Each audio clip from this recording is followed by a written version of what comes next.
All right, I think I have waited for a while. Good afternoon, everyone, and welcome to today's class. Um, the meeting is starting a few minutes behind schedule, and that's because I was waiting for some of us to join the class, and I don't want to wait any further because if I decide to wait longer, we might end up extending the time for the class, and of course I trust we have other things to do, so I'll just get right to it. All right, for today's class, I'm sure if you've gone through the schedule we have and the timetable we have for this boot camp, for today's class we have to go through the standards and some basic calculations, and I'll be showing you some things in Revit. Because the boot camp is very short, I will only be talking about the very important stuff. It's not that other things are not important, they are, but for you to get to know them, you have to start practicing, start using it. Because the truth is, at the start, there's a lot of information and you can't swallow everything at once. I have to give you bit by bit. For this class, I'm just going to give you an introduction. There's a lot in the world of MEP designs, calculations, and standards, but knowing that their standards exist is the first step. Then knowing what are the standards and what standards we use here in Nigeria, because it varies per country. And when you travel to another country, you just have to find out the standards they follow and you apply them to your calculations. So welcome to this class. Okay, the outline for today, it will go like this. The first thing is, of course, I would introduce you to standards if you are not used to it yet, but as engineering students or as engineers, I'm sure you've read about standards. We always use all forms of standards. It's the same with the AEC industry and especially MEP. We are not architects. We are there to standards because I will get to that. I don't want to talk about that now at the outline. Yeah, so introduction to standards, common standards in MEP, then we'll talk about basic calculations. I'm not going to be doing mathematical calculations because I don't want to bore you out. This is a very short class. I will just be showing you the tables we use, and if you have questions, then we can do some calculations, but the calculations are very simple. They are not as complex as what you do in the university. This is not calculus or something. This is not something that is going to scare you. It's just very basic calculations and multiplication and addition, and that's it. So, and after that, I'll just show you Revit, because the reason why I'm going to show you the basic calculations before going into calculations in Revit is because if you know calculations in Revit before knowing the basic calculations, trust me, you know you don't want to go back, because the truth is, at the end of the day, with most software, not just Revit, you can do M&E calculations, but it's very important you know the standards guiding these calculations. So if there are cases you have to do your calculation on your own without relying on Revit, you can still do it, but you can do it on Revit, and I'm going to show you. All right, now down to business. The first thing we'll discuss is water standards. So, water standards, that's the word. Standards are the basic stuff, they are guidelines, they are rules. And the reason why we have them is because without standards, we would have people doing whatever they like. For production, it is very important because if you don't have standards, we'll just be producing a bunch of stuff. They never fit. So we have standards for sizes, for pipe sizes, for screw sizes, for nuts. We have the reason why they are there is just to make sure there's a guide, so we don't have things appearing out of the blue. So you don't have to do everything custom made. Of course, not everything can be custom made because some things are generic, some things will be custom made, but some things are generic. And for these things, we have to have standards. And we know in the world of engineering, we take a lot of measurements, we take diameters, we take lengths, And without having standards to guide us, without having this, I don't know what we call it. We have this, um, is it the rule book, giving ourselves buffers. In machining, we have the word we keep for it. So even in drawing, generally not just machining, in architectural drawings, we have this limit we give ourselves. We can say plus or minus 2 millimeters. The reason why we do that is to adhere to certain standards and to also give room for human error. So standards are there to guide you. They are not there to make life difficult. They are there to make things easier. That's the first step, to make things easier for guidance, and also for something that is very important is interoperability.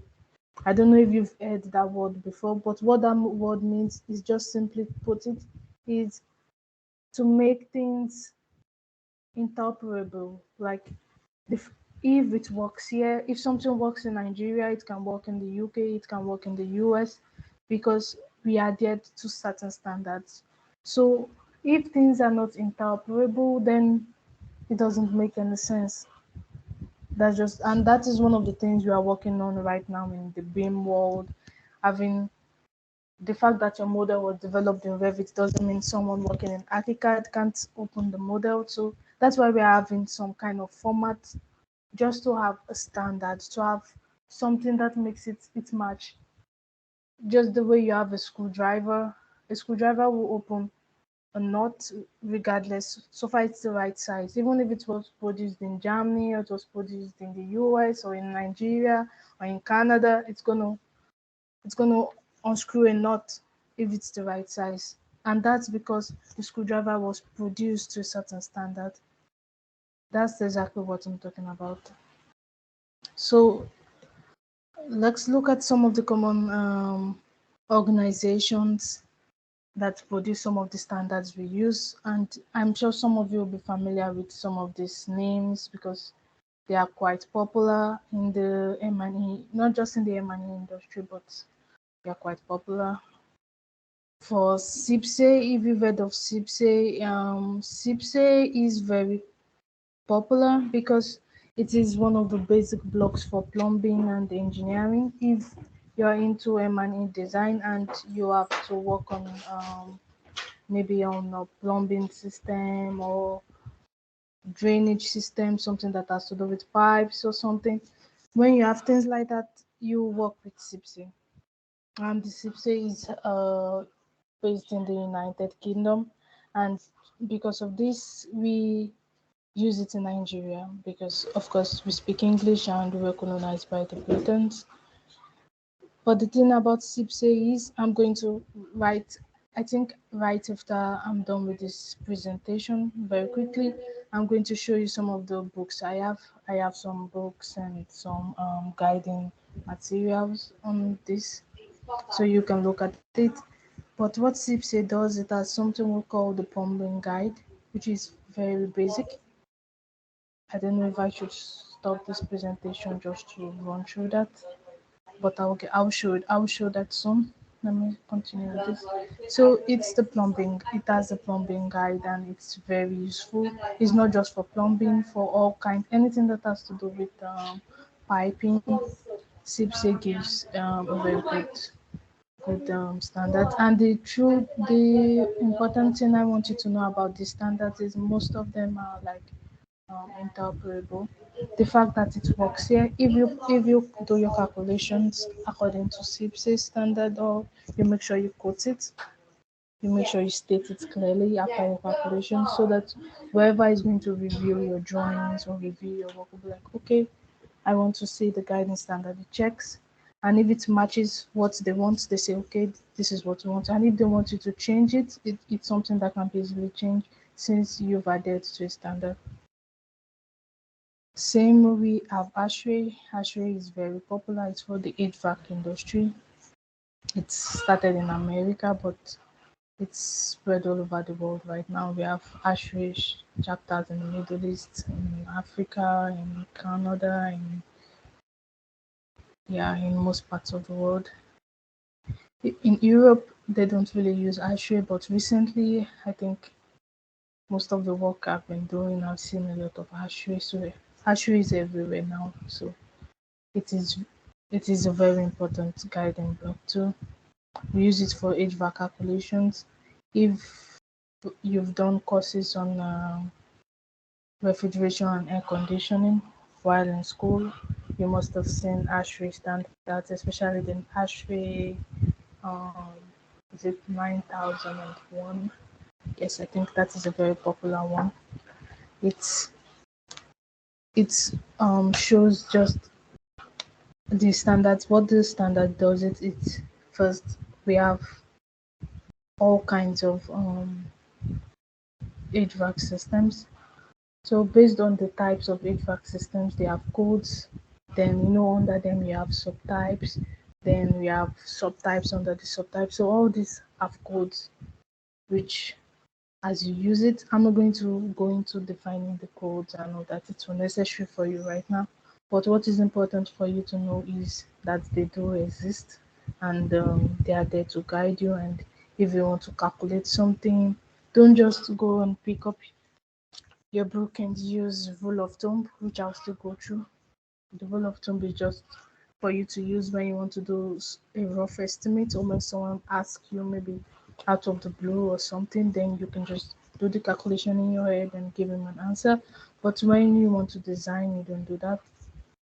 You have to write down and you have to take note of things and say, this is what is guiding me, this is what is informing my calculations and all that. And for ASHRAE, because it's worldwide, it's the same everywhere. It's always good to clearly state what you use and what system. And once you write the codes correctly, the people reading it would understand the system you're specifying. So it's like that for ASHRAE.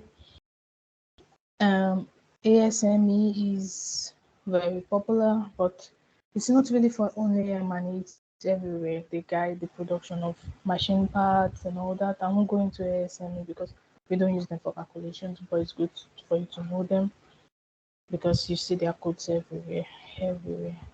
They guide pipe sizes too and some other things. Then a very important one, NFPA. Yeah, the NFPA book. It's the Bible for fire engineering. For every fire engineer and design specialist, the NFPA standard is the holy grail. It's the guideline, and you know what fire is about already. It's about safety, and when it comes to safety, you have to really stick to the standards more than you've done in other places. So the NFPA is like it's the Bible for fire engineering. So you see fire engineers and a lot of design specialists really keeping and adhering to NFPA standards. And it's because before NFPA was formed for fire design, people used the same SIPC. And because SIPC was done for just domestic water supply and some pressurized water supply without taking into note some things NFPA put in, we had serious issues with defining the standard for fire engineering. But with the NFPA, we have a lot of things defined, and it's a very robust standard. It has a lot of stuff, and don't just go into it if you don't need it because it can get you confused or make things complicated. But when you need it, when you need to design, is it a sprinkler system, is it a dry riser system, whatever kind of system you have, then you can go pick up the NFPA, and it's a good read. It's something that I think every M&E engineer, even if you're not a fire engineer, because we are fire professionals, you can still do this. It is for everyone. It's a guidance standard. You can still go through it and you can still look through it. You can still understand what it is. I'm not a fire engineer, but there are cases as an M&E engineer where I have to work with fire system, pumps, and all that. So it's a very good standard for you to know. It's the same. I put building smart here because building smart right now they are not. Should I say they are not? They are not. They're of course a non-governmental organization like the rest, and they work on producing standards. But building smart, it's different from the rest because they are not producing like standards, updating standards like ISO or some of the SIPSA, and Yeah, they do similar things, but building smart has a different focus. And if you read through it here, building smart clearly is states that it is a worldwide industry body focused on digital transformation of the building asset industry. So building smart is focused on digital transformation. So all their works is on digital transformation. If some of you were here, I would love to ask how many of us are familiar with building smart and some of their works, because their works right now is so important. They are working on a lot of things that we use every day, and these things were not common before. They are just new because of building smart. One of the most and the most important thing that they've been able to come up with, and I think which everyone use, is the IFC format. If you've heard of IFC format, you can just let me know or signify in the chat box or something. The IFC format is a global format for interoperability. That is for transfer, when you want to transfer models, storing models. For example, if Autodesk, you say, oh, I'm tired, we are done, and you have no access to Autodesk products again, how are you going to access your models? How are you going to access your design? How are you going to, what if you store a lot of stuff in Revit format on your computer? Then that's it. And with the way software after the pandemic, we have like the software boom. A lot of software companies, they are making huge profits because we are more software dependent than we've ever been in the past. So right now the cost for subscription on Autodesk is something else. In case you don't have money to pay and you want to look at your model or something. So these are the things Building Smart is really working on. And IFC has been a success. There's been different versions of IFC. They keep improving. I think the latest is IFC 4, which I use sometimes, but I still stick to using IFC 2 by 3. But as you get familiar with this, you get to know some of the stuffs they do. And it's not just IFC. You can visit their website to find out. We have the BSDD, the BCF format, which is used for reporting issues in drawing, communicating this. Not so that you don't just have, for example, if you run a clash detection test on Navisworks, you have this report and it's just full of pictures, and but with the BCF, it's easily communicatable with everybody in your team. They can see how you resolve the clashes and everything. So Building Smart is working on something that is really important and is really progressive. And there are other non-governmental organizations that are important to emanate. This is not just all, these are just some of the popular ones. There's the IEEE for electrical engineers. And the reason why I'm not talking about that is because I'm not an electrical engineer and I hardly work with electrical designs. So that's why I'm not talking about it. But I don't know that they exist, and there are so many others. If you go to an average design office, a serious design office, when you go to their library, you see a lot of books. It's full of books, and the reason why we have this amount of books is because we have a lot of standards, which some you don't have to bother your head about, but when you need them, you go pick them up. That's why it's always important for every design office to keep a library, to keep these places, so when you have someone new or when you need to check something, you can always go to the standard. And it doesn't matter for how long you've been designing. You might be designing for 10 years, 15 years. You might still have to go to your standards because you can't put everything in your head. So it's something everyone has. Moving on, HVAC systems. I'll just quickly run through this. This is just an example. There are a lot of systems. I don't want to like go into fire, go into plumbing and all that. And I think I discussed a little bit of plumbing in the last class. So I'm trying to avoid going to plumbing this class, but this is just an example of showing you what guides the thought process in calculations. So what guides the thought process first is determining the kind of system you want to have. You have a building. you have an house, you have a museum. They're trying to discover, oh, yeah, we are going to provide conditioned air to this space, but what kind of system do we want to have? So we have split, which is very popular and is very easy because it's less expensive, but it also consumes a lot of power. And if you have a large space, a large building with a lot of compartments, it's something you have to really consider if you really want to have a split system, or do you want to have a air cooled system? Do you this is like a different kind of what do I call it, classification. We have air cooled system, water cooled system. For air cooled systems, there are systems where we have smaller units.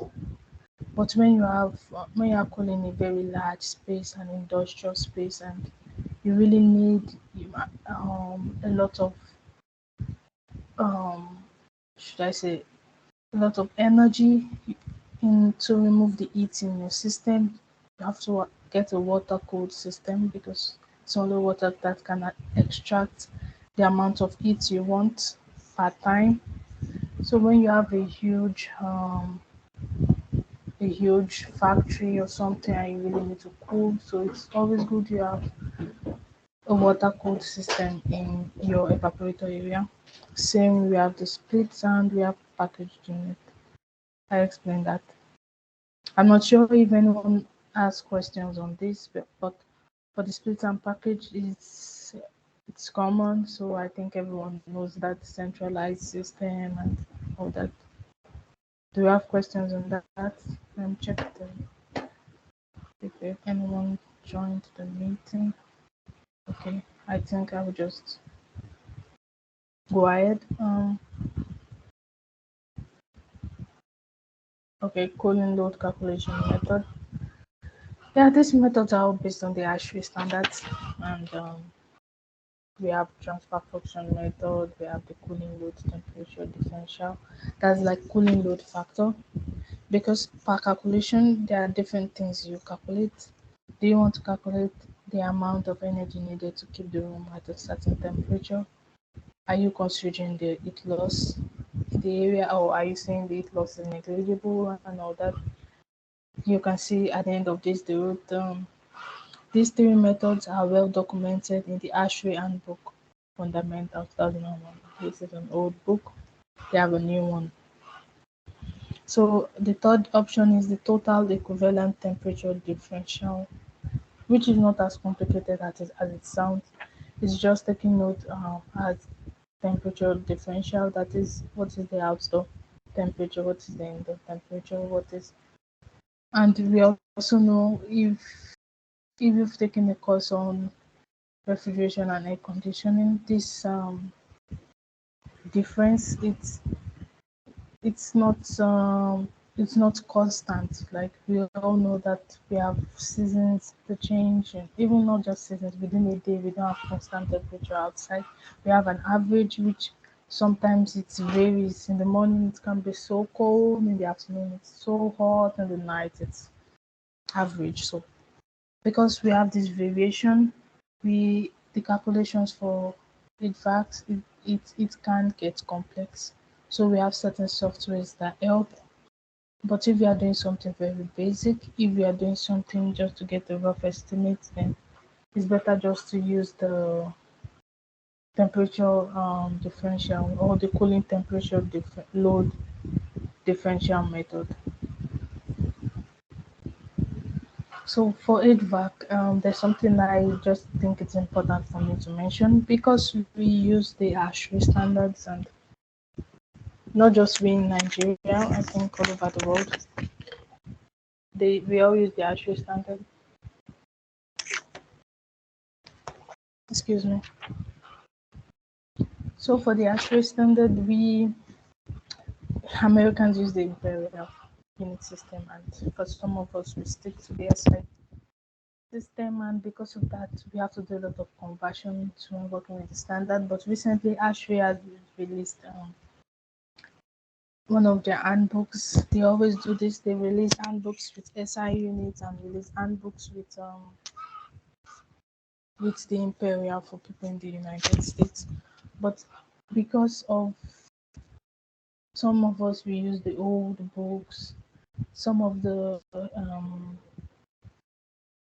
HVAC equipment we import, they are from America, some are from places that use the imperial, not just America. They are from places that use the imperial unit. When it comes to HVAC design, get used to it. Get used to seeing imperial units. Get used to converting them. You don't need to cram it. You can just have a rough estimate in your brain. So when you see BTU per hour, you don't get scared. You just know it. Because the truth is, I'm sure if one of us can go behind our refrigerator right now, what you see is BTU. You see BTU per hour. So just don't get vexed by it. If it's according to SI unit, it should be watts per kg or kilonewton per ton or something. But for them or for most production, because most of these things they come from countries that produce this in imperial units. Same goes for some of the screws we use and pipe sizes. Recently, pipe sizes have been adjusted. We have a lot of pipe sizes coming in SI.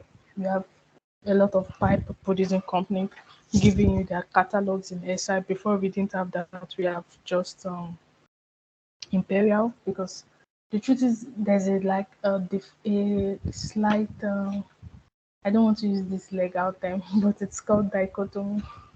So there's this slight dichotomy because in school we are taught in SI, we are done on our calculations in SI, we take our measurements in SI. So having to convert when you get to real life is something you have to adjust to, but it's not like that all the time. Some companies, some but it's recent, it's more recent. It wasn't like that in the past. If it were in the past, you have to deal with just imperial.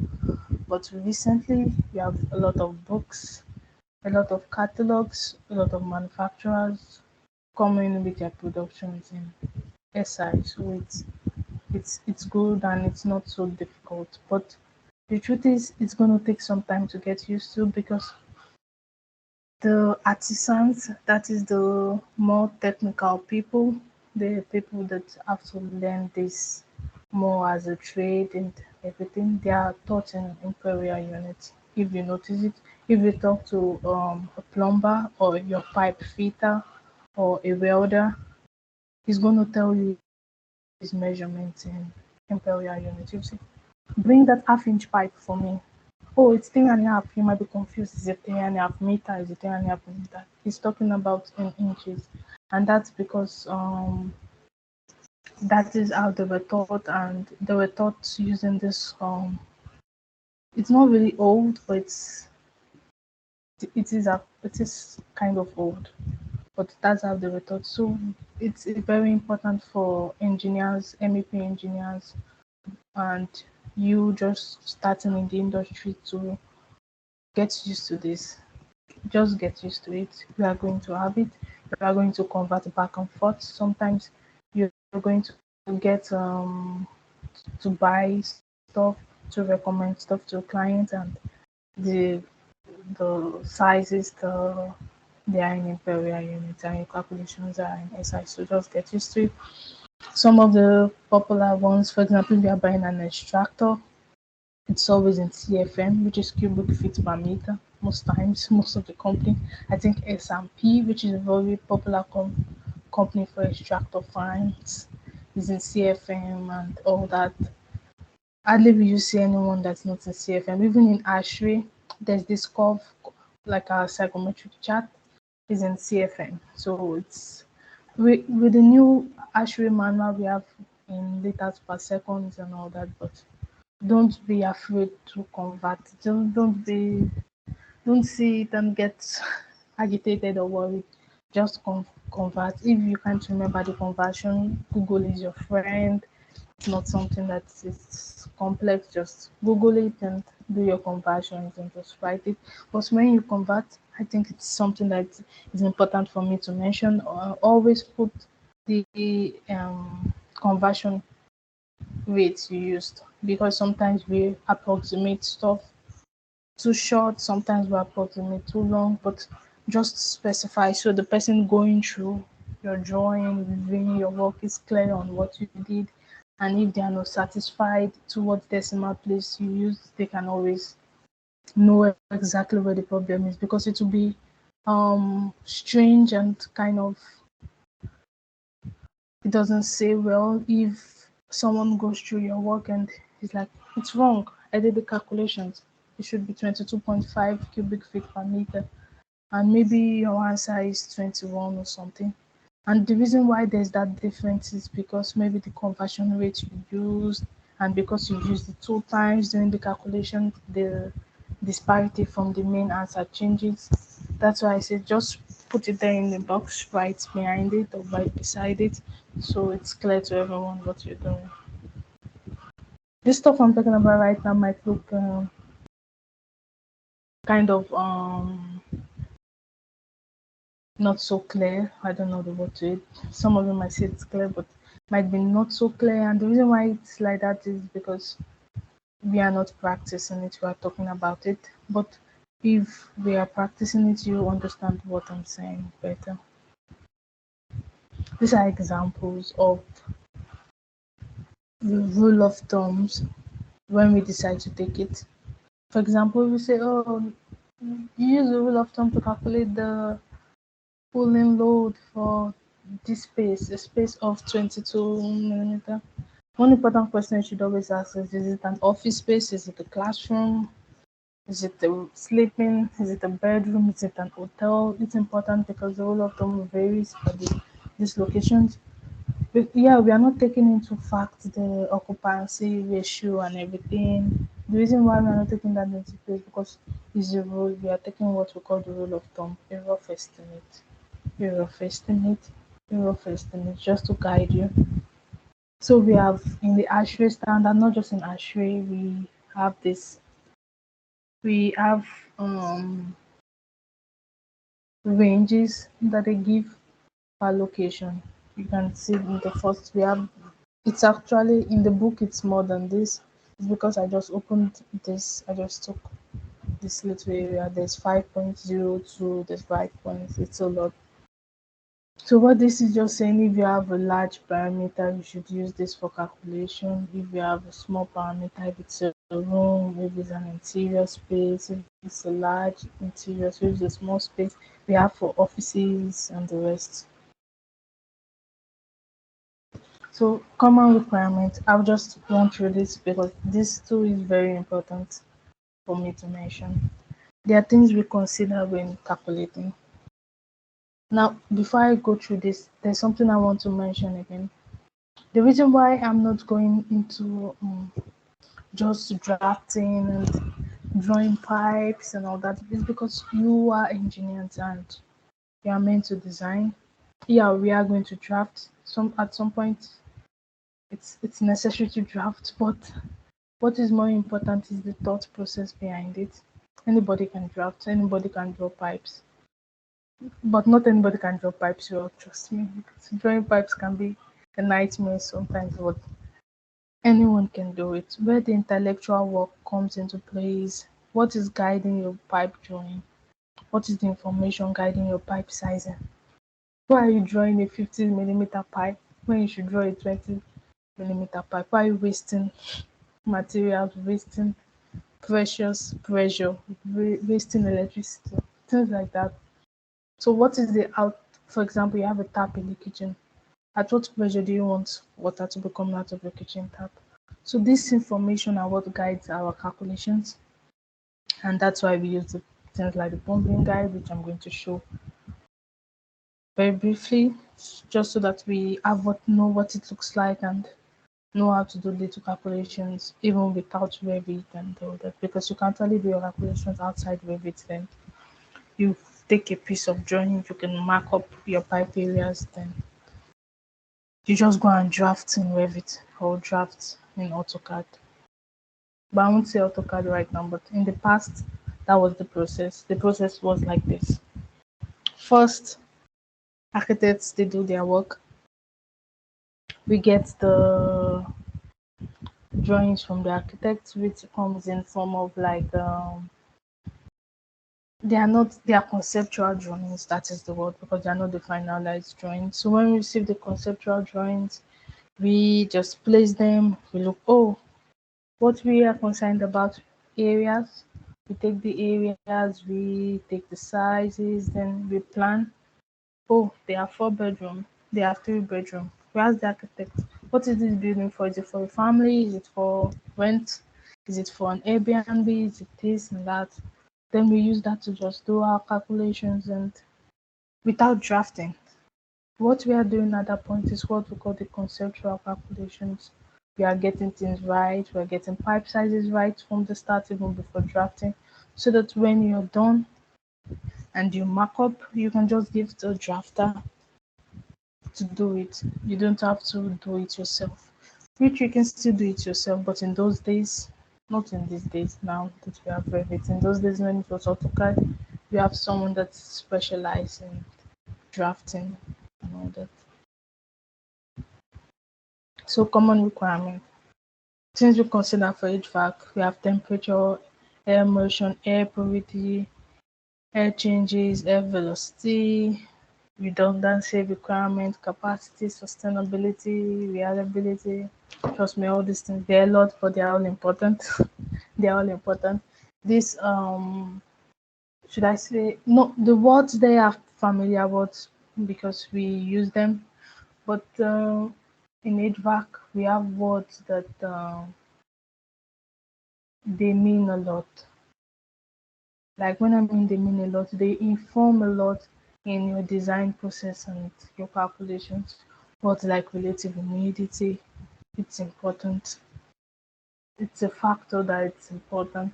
What's like is it the clean air ratio? It's important because it's good for you to know exactly what you want. We can't just make assumptions on how clean you want the air to be because the requirement varies per space. It varies when you are designing a stadium. It varies when you are designing a movie. When you are designing an hospital, the requirement is tighter. And same with COVID, we had to make some adjustments. I had because I noticed that in some places because of COVID, even the hand dryer, they had to suspend using the hand dryer because you don't know, you don't know. Someone might have sneezed somewhere and you putting your hand under the hand dryer, so they suspended it for a while. So these things, these changes affect some of the things we consider. But one thing I want everyone to like take note of is when calculating, when designing, we put a lot into consideration. MEP is not just about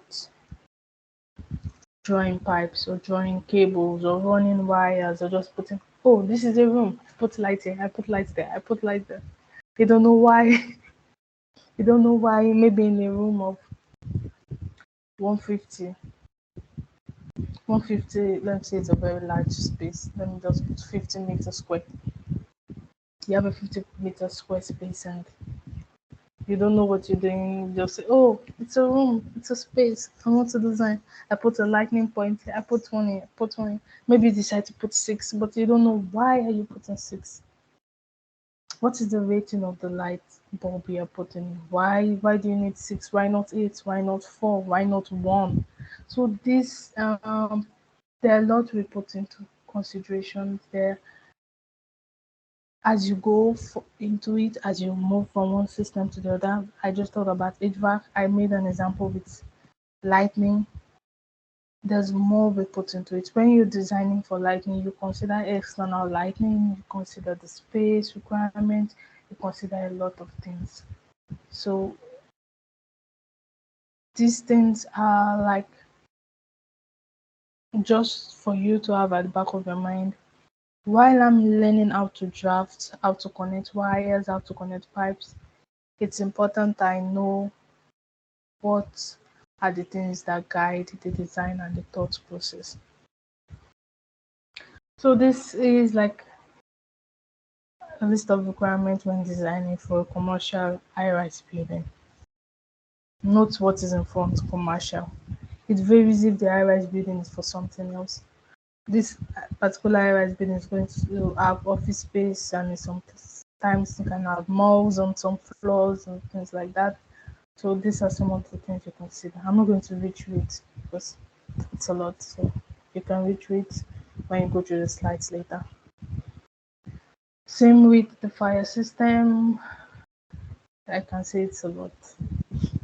I won't go through it, but same fire zoning, sprinkler system, fire hose, dry riser, centralized fire alarm system, all kinds, the gas fire alarm system protection. Then last line you can see the NFPA codes. NFPA or BS codes. BS is the same as the CPC. We have the BS code lines there, but before NFPA became popular, we used the BS codes, but now with NFPA, the BS codes are now in the back. NFPA is taking the forefront for the fire design. Same for utilities management network. One important thing they mentioned here, which I think is very important, is the sufficient headroom. It is very important for M&E. Um, it's not just now in a lot of buildings. They make the mistake of not giving a lot of headroom for M&E systems, and when they do that, it makes things it limits the kind of M&E systems they can have. It limits the options. Them just put it like that. It limits the options. For example, if we have a house with enough headroom, you can say, oh, we want a centralized system. Oh, we want an inline fan in this area. But if at the end of the day we notice they don't have headroom, we can end up using a split unit system. So this headroom, having enough headroom, it's very important. It's a huge discussion, not just for HVAC, for pipes, to run our fire pipes, to run our electrical cables, CCTV cables. We need the space, we need the headroom, and of course, the reason why this is kind of monitored and gauged is because for the space requirements for the headroom, it is guided by the need of the M&E team, because the more headroom you have, it's at the cost to the client. It's more blocks, it's more concrete, it's more reinforcement, so it's more money. So looking at that from that perspective, we also have to be like, we don't have to like, oh, because we want headroom, we go all the way and just waste space. We also have to be mindful of that and just give a range, the M&E thing. That's why it's always important for architects to communicate with the M&E thing while doing the conceptual design and just ask, how much headroom do you need? Or how much headroom do you think this type of building need? We are working on an hotel with 10 floors. I mean, M&E engineer is going to think of a lot of things and just, we need at least 600, we need 700 millimeters. I'm just assuming it could be more. I've worked on projects with a lot of headrooms, and when we have big headroom, it's the joy of the M&E team. It gives us a lot of joy and happiness. The reason why is we resolve clashes easily. We are not, should I say, fighting. We are not fighting for space with the electrical guys or with the fire guys or with some other thing running their stuffs in the ceiling. Everyone is happy because there's space. Because even when the electrical guy was like, hey, your fire pipe is in the way of the cable tree or something, you're like, oh, no, no, no, no, it's fine. I'm just going to move to the left. But when there's no space, it's like, I think it's every M&E engineer's 90 minutes to first thing that's going to happen. We all don't like that. We like having enough space. Then sufficient number of shafts, very important, very, very important. I don't know if you know what shafts mean. Shafts are chambers. They are little chambers we have in buildings where it's like the cupboard for him and he. Yeah. In buildings where you see where they put this mark of do not open, electrical cupboard, do not open, mechanical cupboard. You might not notice the mechanical cupboard as much, but it's there too, especially in buildings where you have sprinkler systems. But these electrical shafts, mechanical shafts, they are the points where we have our pipes running up and down. For example, if you're supplying water to buildings, services to a room, you should have points where your pipes can go down or you can maybe supply the next floor. So those areas where you have the pipes rising, they are the shafts. They are areas just like we have the lift shaft. These are just smaller shafts because they have pipes and they have cable trays, but they are for services. So I think we all know what shafts are now. So now they're talking about the sizes. The size will just depend on the size of the building and its requirements. The larger the building, the larger the shafts. Same building owners will want smaller shafts because of course space. When your shaft is taking space, you won't have space to put important things. So and the locations of shafts have to be strategic. So sometimes it is annoying for M&E engineers because the architect tends to determine where the shaft is because the architect will go, oh, we want to put a gym in this room. Oh, the house owner likes the view from this room, so there should be a window on this side and all that. So they often determine where the shaft is, but for M&E engineers, it's not really a problem because we just design the network to match the location of the shaft. But what is very important is where they are located and just make sure that they exist. They are in the building. They are in the building. They are in marked locations, which is known by both the mechanical and the electrical guy, and it's marked. Because I've worked on a design before where there were two shafts right beside each other, but the problem was that the architect didn't state which was for who. Didn't say, oh, the shaft at the right is for mechanical, the one on the left is for electrical because they always separate the shaft. So at the end of the day, when the mechanical and electrical team got hold of the drawings, they both worked on the same shaft. So I one person had to shift. It was something very funny because I don't think anyone wants to be in that type of situation, working so hard on the design and having to change the shaft. It's a nightmare. Moving on, building plans. I think we went through this last time. You know what our building plans look like. This is a room, a kitchen, a dining area, escape. I think I'm not making assumptions. I hope I'm not making assumptions. Yeah, I hope we all know this. I really hope if you don't, please ask questions or just interrupt me and I don't mind. Same the toilet and everything, the doors, the direction to which they open. Okay. So this is an AutoCAD drawing. To the right, in the black, we have an AutoCAD drawing. It depends on where we are looking at me from. So your right, it's a Revit drawing. Left AutoCAD for me. So the reason why I put this here is just to illustrate how we draft because I'm not necessarily drafting. I would have loved to do a little drafting, but for me to draft, I need some kind of feedback and a lot of comments, and I'm not getting now. I think maybe it's time I'm having the class. Moving on, this is just how we do it.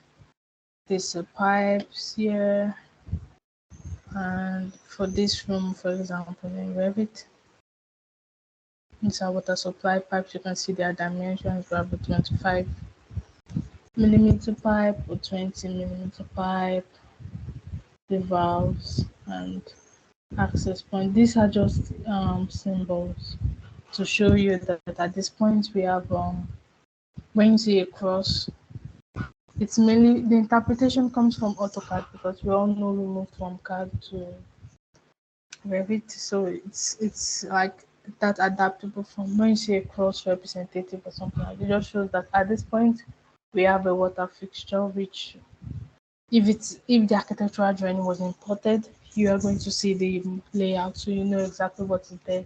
If it's a washing hand basin, if it's an eye wash, or it's a drinker or something. We don't have that in Nigeria, but in Europe they have it. It's like a point where you have drinking water. It's this. That's what they call it, but it's different from a washing basin.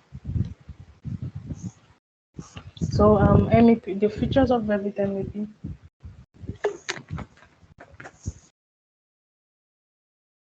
excuse me, is fabrication, detailing, HVAC, electrical design, and we can do a lot.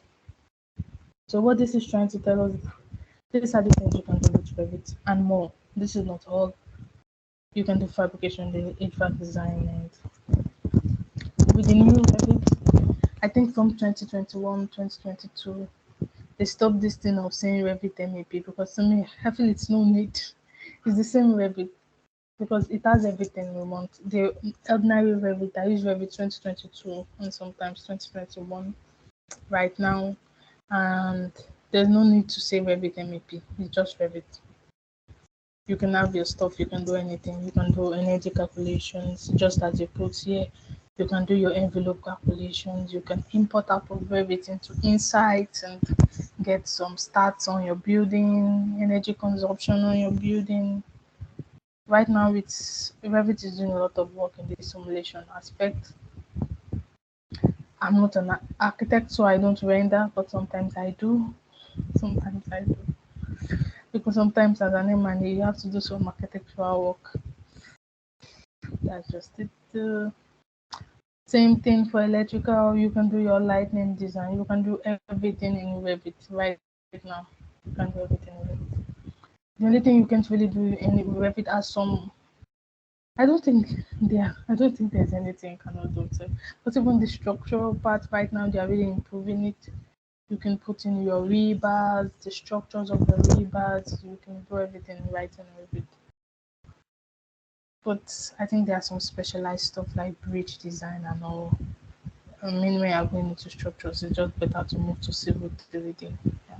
But if not, if it's just the regular structures and all, please you can do everything in Revit.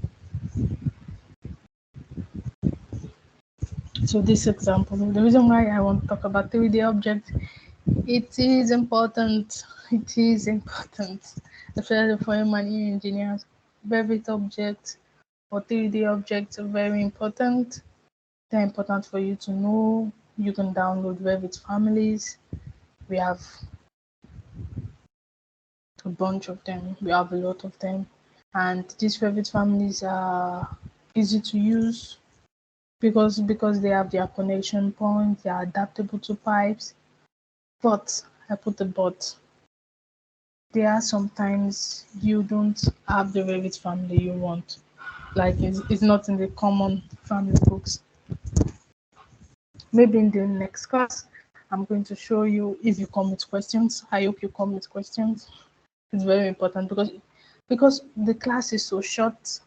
It's just important I touch what is valuable to you. So if you have questions on this thing, I take you to some websites which is good when you're looking for certain Revit objects from certain manufacturers because Revit doesn't have everything. You have to download some, you have to get some catalogs and some manufacturers when they come to your office to talk about their products, sometimes they give you flash drive containing some of their Revit families and all that. Is it their line of some have lines of diffusers and compressors and all that. So it's just important. So you don't have to model. I hope no one is modeling Revit family. If you are modeling Revit family, it should be custom made. It should be something maybe it's one of a kind or that is your job. If your job is to make Revit family, then you should be reviewing it. But if that is not your job is MEP design, then don't go into making families except it's custom made. Except it is custom made, because it's gonna be a waste of time. If you can get something online, or if you can get something by asking the manufacturer, don't waste your time doing that. But it's an important skill to have. Knowing how to create objects is an important skill to have, because it can help when you have to do custom made, or when you have to model it in place, which I don't like doing, but sometimes you have to do it if you are doing something that is unique, not generic. Moving on, equipment identification. Yeah, this is like a list of equipment. When you do this in Revit, you have your equipment identification, which I'm going to show you an example. That's why I'm trying to rush to the end so we can go to Revit. Okay, study materials. Please watch these videos.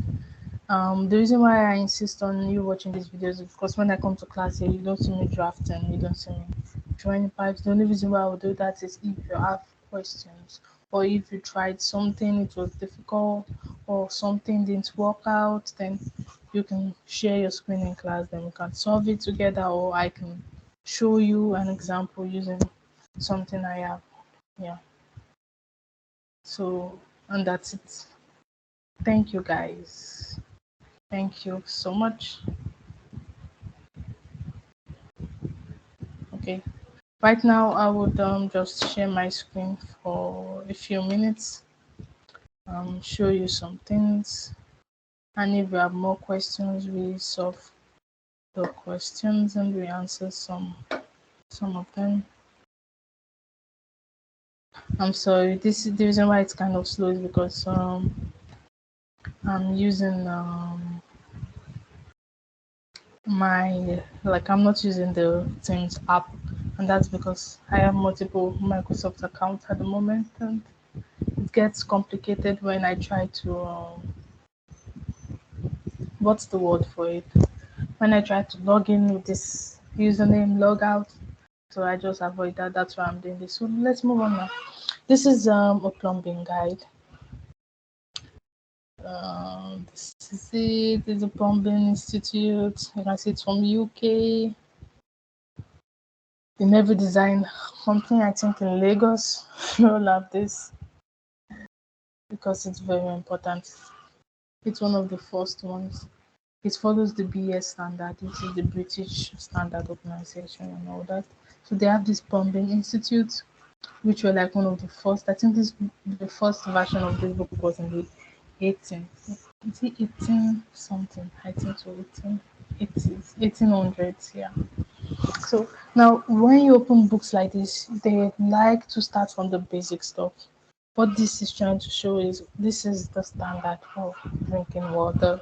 Drinking water should be at this temperature, room temperature, that's 25 degrees. The pH should be between this and this.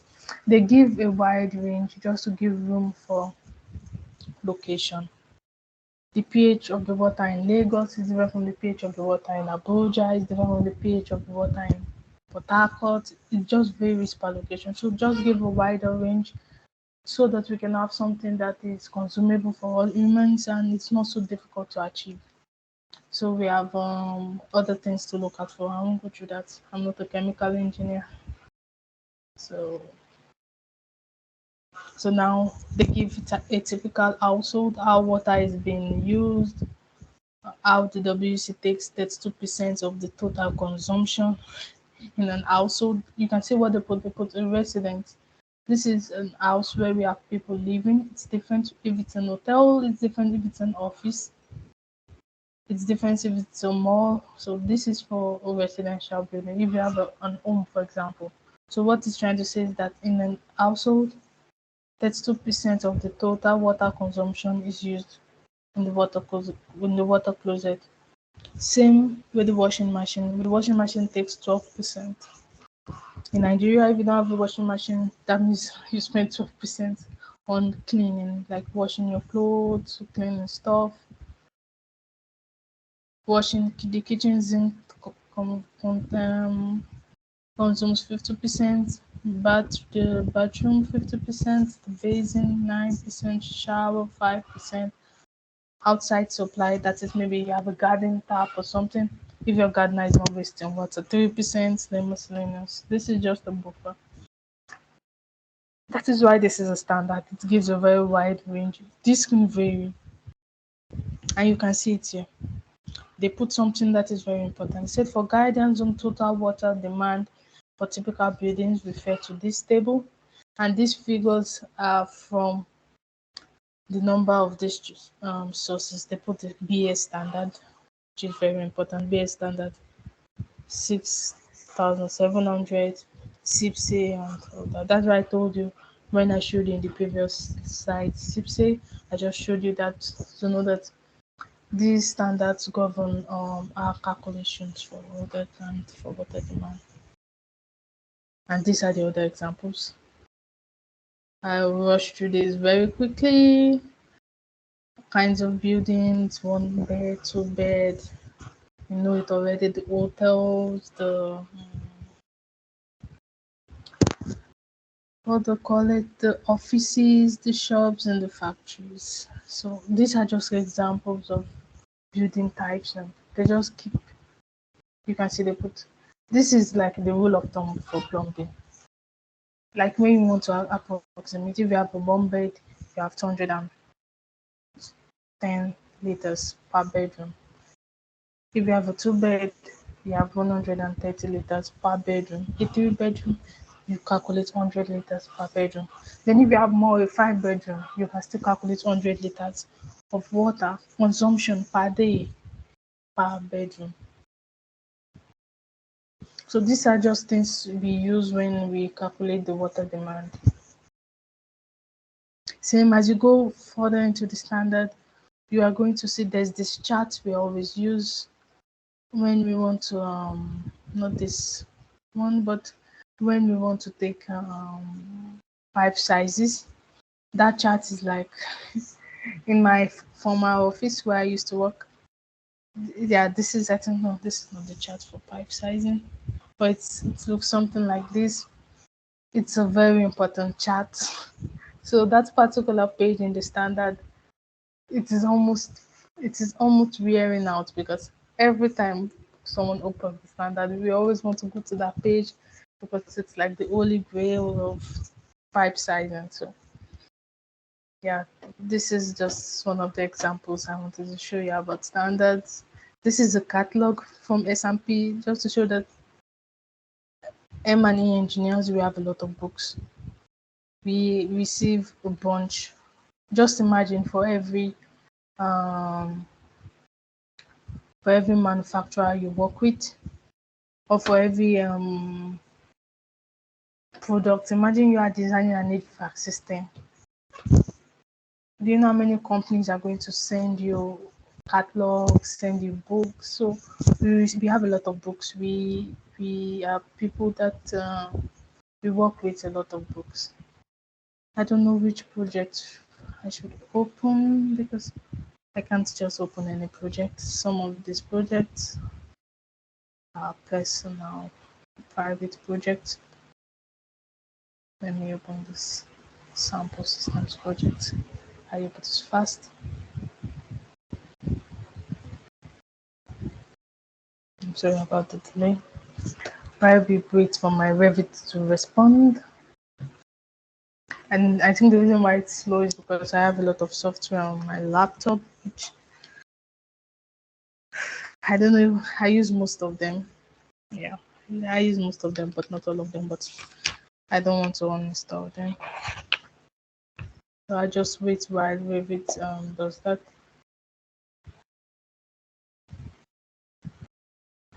Okay, while Revit does that, what I want to show you basically in Revit is just some of the features and some of the things you can do.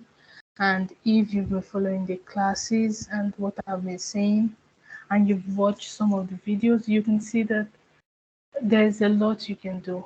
Most of the things I talked about today, most of the calculations I mentioned today, they are calculations you can do on Revit without actually understanding the standards guiding them or understanding the rules guiding them.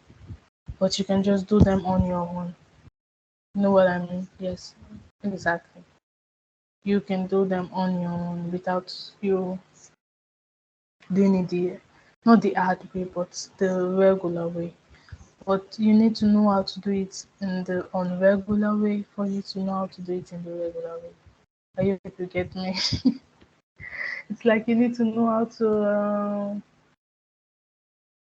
You need to know the why, not just the how. Exactly.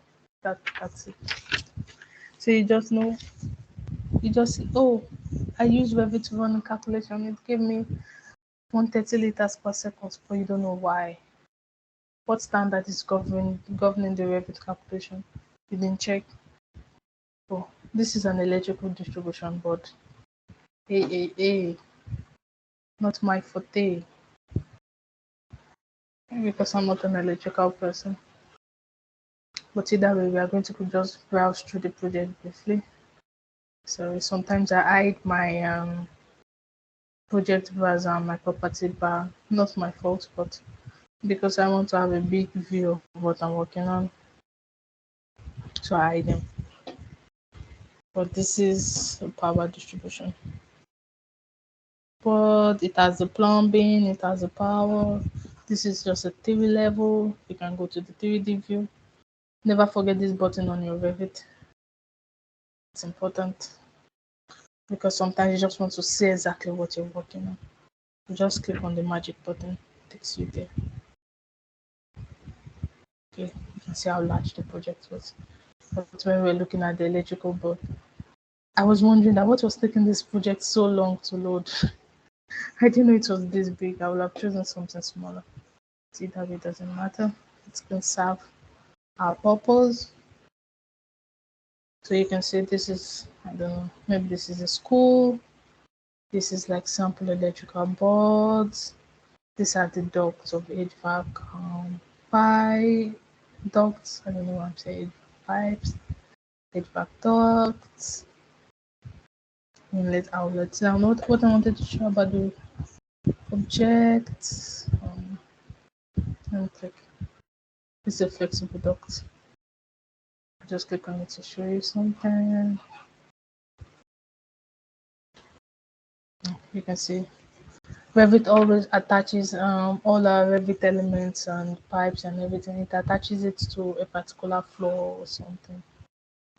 Sorry, I'm clicking on the wrong stuff. Yeah, this is a diffuser. The size is here, the level it is, every other information you want to find out. While I'm talking about this, I'm going into Revit elements and all that. You can see we have the flow. The reason why Revit can compute this is because previously they've been able to run the. Let me go to systems so I can show you.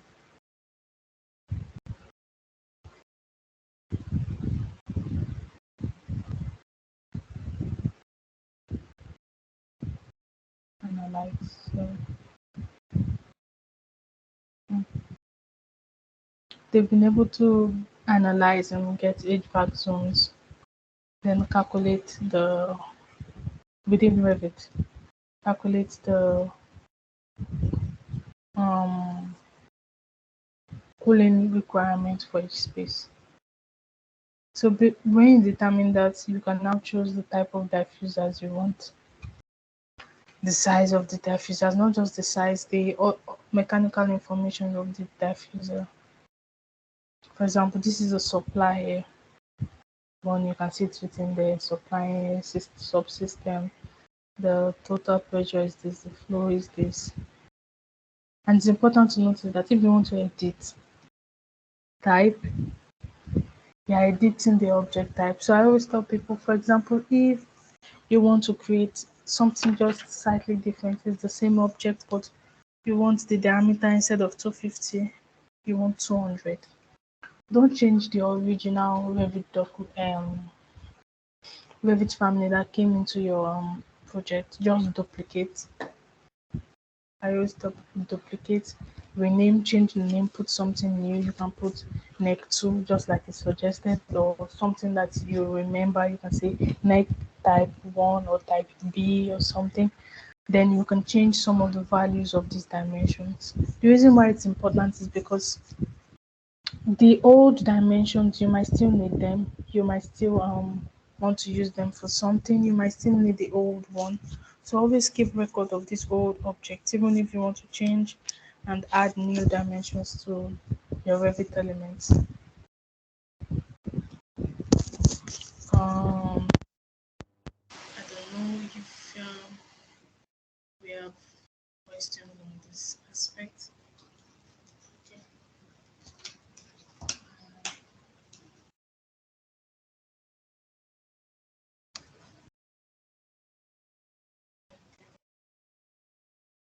This is the cooling tower.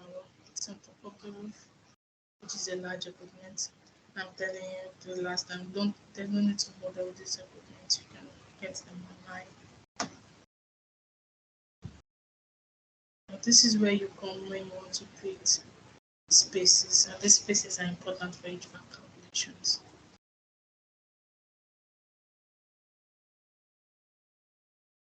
You can see it has calculated the spaces already for the difference at all levels. We have 87 spaces. If you go to the schedule for this building, if I generate the list, you'll see the list of spaces. These spaces, then when we want to do the calculations and some other analysis, is which I'll take us through the next class, which I hope you come with questions, because it's going to be awkward if you don't come with questions. So in the next class, when you come with questions about spaces or about why we do these calculations in Revit, then I can answer them and we can go through them again, because I don't want to go through the calculation. It's such a large project. It's going to be slow. But we have what we call system checks in Revit, which a system, what I can learn is to check piping system, which in this time, in this particular project, I'm not sure we have them. But you can also check the dots. It's checking. It's going to take some time because it's dots. This is where you check for the alerts. If you want to check disconnect, for example, you want to check if any dot is not connected and all that. Just for general system checks, this option is very important. You can see the alerts, a lot of zones. Some are important, some are not. Some are important, some are not. The reason why you have so much here is because for this, for example, it is not connected to any of the dots. That's why you have this alert. Same with some openings, it is not connected. So another important, but before I go off this option, or should I say this ability, is very important, because when you run your calculation in Revit and there are openings or a dot is not connected, you get incorrect calculation, incorrect answers. So this is also very important. Another feature of Revit has that makes design interesting and makes you view design options without you actually drawing is this dot create system. What it does, it opens a dialogue for you to choose. For example, you want to create a dot system, but you are wondering, should we, I can route it this way, I can route it that way. Which route would give me less amount of fittings, or which route would give me less length or something? But you don't want to have to draw all the scenarios, something like that. Revit gives that option with this creative dot system. You just choose the inlet point, you choose the outlet point. That's why it's here in the create dot option. Once you do that, you just run, which I can't do now because this system is large. It's going to take some time to load. Just like that. So with Revit, you can do a lot of calculations. I would put more options so that you can check the videos and you can see how this is done, like with little examples, not with broad examples. And I'll share that. I think I should stop sharing the screen now. This is just show some of the things you can do in Revit. You can do all this calculation. Your duct loss, pressure loss, you can calculate it in Revit. But the only reason why you do that in Revit is if you've modeled correctly. If you've not modeled correctly, please don't do it in Revit. Don't do that. Just avoid doing that. Avoid it totally. If you know that because of one thing or the other, you didn't model correctly, don't do your calculations in Revit. Most people don't do their calculations in Revit. In real cases and real life situations, we don't.